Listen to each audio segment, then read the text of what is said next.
Well, here we are. We've made it to the final day of the year 2020. We thought it'd never come, or maybe it just came too quick. Depends on how you look at it. But here we are on the final day of 2020.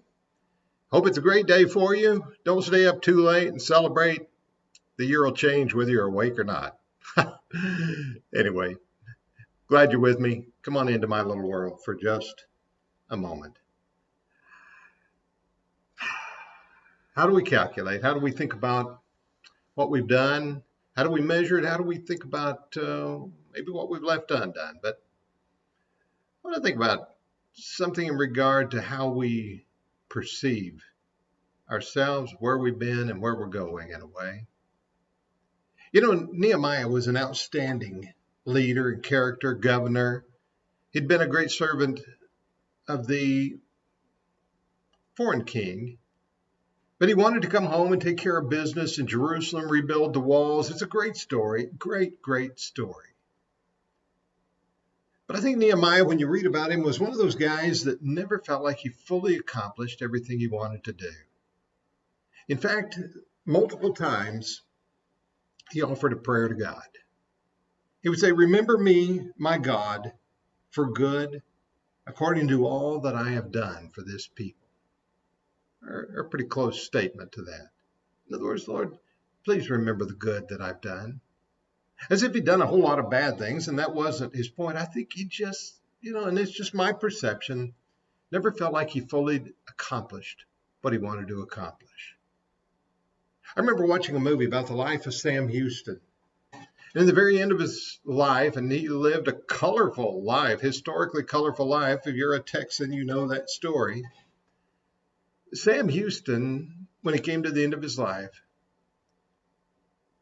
made it clear that he felt like he had not really accomplished all that much that he really wanted to accomplish. I don't know what he had in mind. Some of you historians may have a better idea about that. Sometimes the people who do the very most have a hard time dealing with the things that they didn't get done. There's something to be said for that. In other words, we have higher ambitions than our achievements, and that's generally a good thing. But if those things become such a burdening shadow that we're not able to accomplish or move forward from them, we've got a problem. In reality, the past is the past. We can't change it. We can't update it. We can rewrite it if we want to, but it's really not going to change it. It was what it was. We've said that before. And Nehemiah, God knew what he had done. Sam Houston, history will tell you what he had done. You and I, we have to recognize what we've done and what 2020 has been. It has been. Good, bad, and indifferent. It has been what it's been. What we've done, we've done. What we haven't done, we didn't get done. Yes, maybe we'll do something. And as I challenged in a class last evening, I reminded people, focus on something that you wanted to get done and try and do it this coming year. That's a good thing. Nothing wrong with that. Get after it. Make that your New Year's resolution. Pick that up, take it, run with it. Give it all you possibly can. But remember, the past is what it is. I was talking to a fellow who had spent some time in prison, and he said, "I can't undo what I did." He's right. He couldn't. He could live forward from there. He could use what he had learned, his experience, even his mistakes, to make a better life in the future. Isn't that what we want to do? We can take our previous years, especially the one that we're just concluding, and say, I want to make things even better as best I can in the coming year. We don't know where we'll land. We don't know what's going to be there. We know we have ambitions and goals, and we know that the Lord has even greater ideas. We'll trust what we can. Let's lean upon one another. Let's grab one another's hands.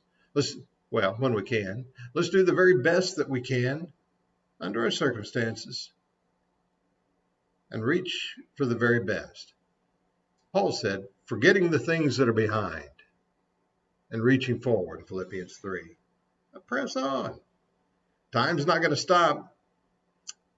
And that's a good thing because we're headed on to where we're going. Yeah, there may be things that bother you about your past.